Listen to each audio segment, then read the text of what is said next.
Gabon, nomination of former president of Constitutional Court sparks controversy. This is in Gabon, so let's see what the story is all about. Can a figure who is considered by some Gabonese as part of the Bongo area system hold a key position by its honorary? The issue has divided the Central African nation for days. Maria, who was ousted in the aftermath of the August 2023 coup, while served as the honorary president of the Constitutional Court. The position entitled the holder to privileges, including medical insurance and a company car. Coup leader General Brice Oligol approved the nomination of the one who presided over Gabon's apex court for over 30 years. Maboranso was first named president of the Constitutional Court when it was created in 1991. The presidency spokesperson defended her nomination on state TV. Teles Hall argued that the degree signed by the transitional president is a legal disposition in the organic law of the Constitutional Court. It's funny, right? Because when Brice came in, when he took over from Ali Bongo, he promised to change the country. He promised to make significant changes to the country and move the country forward. But it looks like he is just a fresh wine in an old bottle. He is not maintaining someone who has held a position for over 30 to 33 years. Since 1991 till now, that person was the president of the Constitutional Court. That is exactly Africa for you. New people will come in and they will make a lot of promises and then we will believe them and then they will betray us. They will just go back to their old ways. But you know what? That is so Africa for you. Let's move on to our next story for the day. Egypt criticizes Western countries' decision to cut funding to UN agency in Gaza. UNRWA, that is the United Nations Refugees Agency for Palestinians, had their funding cut by Western countries for alleged involvement in the 7th of October attacks on Israel. That there is a speculation or there are some allegations made by Israel security forces that 12 out of the 13,000 UNRWA employees in Gaza were involved in the October 7 attacks on Israel. 12 out of 13,000, okay? And Western powers swiftly took actions by cutting fundings for this UN agency. And the agency has come out to plead, to explain to them that when they got this information, they took swift and decisive actions to make amends. And those people who are suspected have been fired. If this Western power cut fundings from this agency, they would be unable to carry out their functions. And we must all remember that this group or this agency is the lifeline to millions of Palestinians living in Gaza, the West Bank, and some other places in the Middle East. This agency plays a vital role in the lives of Palestinian people. So let's continue. Egypt Foreign Minister Samuel Shoukry expressed criticism on Sunday over the decision by certain Western countries to slash funding to the United Nations Relief and Works Agency, UNRWA in Gaza.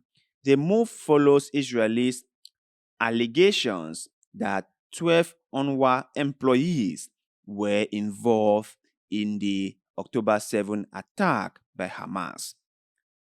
Shukri, during a joint news conference in Cairo with Saudi Foreign Minister Prince Faisal bin Fahim, voiced surprise at the strong language used in connection with the allegations against UNRWA employees. He pointed out that similar expressions were not employed when addressing the tragic death of over 26,000 innocent civilians in Gaza, predominantly women and children. The foreign minister deemed it unacceptable to diminish UNRWA's capacity to fulfill its responsibilities due to the actions of certain individuals.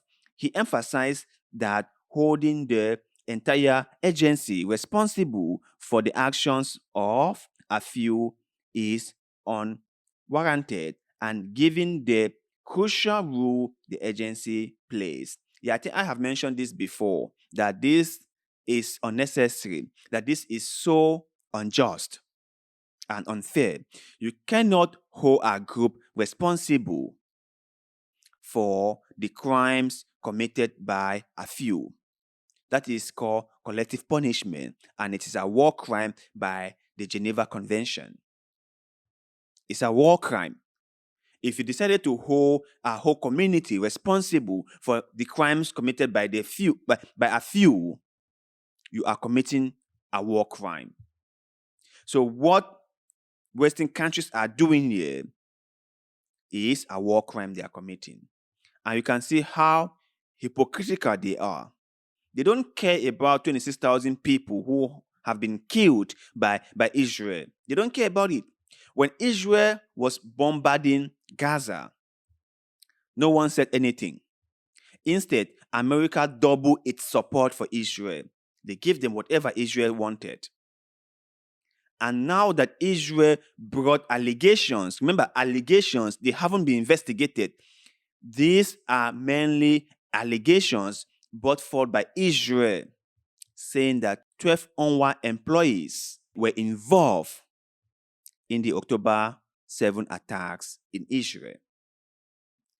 All of a sudden, Western powers are like, whoa, no. We will not associate ourselves with such an agency whose employees are terrorists. Whoa, let's back up for a second. UNRWA has 13,000 employees and 12 are suspected. Just see the how insignificant the number is. 12 out of 13,000. And the Westerners are now putting on their morality caps. Hypocrites. So let's continue a little further.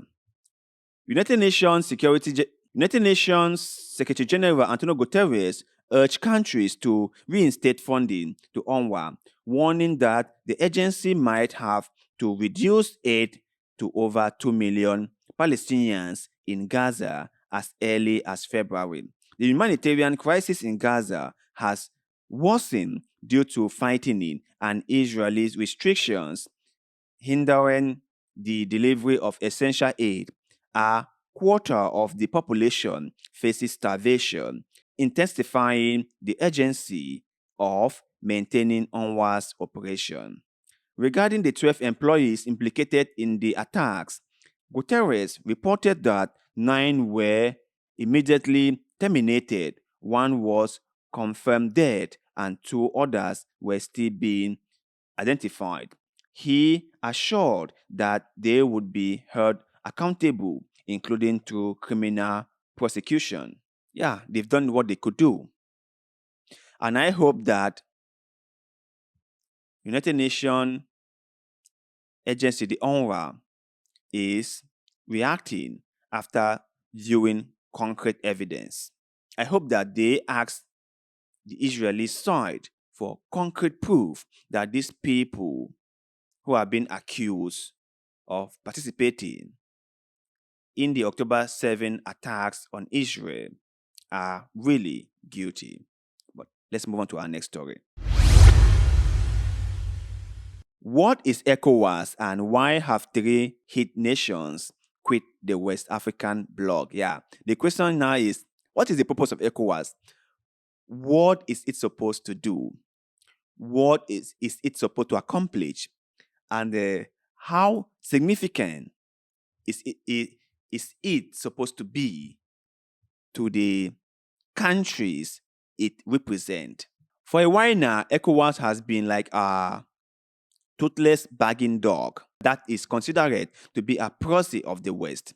They have been doing their master's bidding. Several months of tension between three cool-hit countries in West Africa and the regional bloc known as ECOWAS boiled over when the nations announced their immediate withdrawal from the bloc and accused it of a lack of support and inhumane coup-related sanctions.